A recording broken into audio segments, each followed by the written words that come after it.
च्या पट्टण कोडोलीतील छत्रपती शिवाजी महाराजांचा पूर्णाकृती पुतळा गनिमी काव्यानं बसवण्यात आलाय। 30 मार्चच्या रात्री हा पुतळा बसवण्यात आल्याची माहिती समोर येते। पुतळा लावण्यात आलाय त्या परिसरात संचारबंदी लागू करण्यात आली असून मोठ्या प्रमाणावर पोलीस बंदोबस्तही तैनात करण्यात आला आहे। उपमुख्यमंत्री एकनाथ शिंदेंनी कोल्हापूरच्या जिल्हाधिकाऱ्यांना फोन करून पुतळ्याबाबतच्या सर्व परवानग्या घेतल्या जातील असं सांगितलंय। त्याचबरोबर परवानग्या मिळेपर्यंत पुतळा सुरक्षितपणे बंदिस्त करण्याच्या सूचनाही उपमुख्यमंत्री एकनाथ शिंदेंनी जिल्हाधिकाऱ्यांना दिल्या आहेत।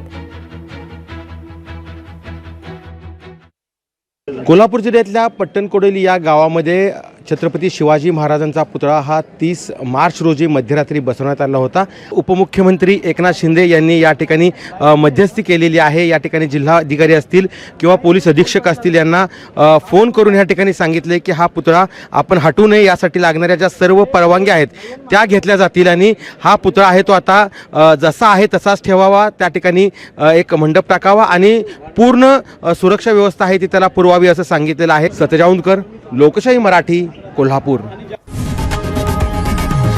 लोकशाही मराठी, ऐका, पहा, जागरूक रहा।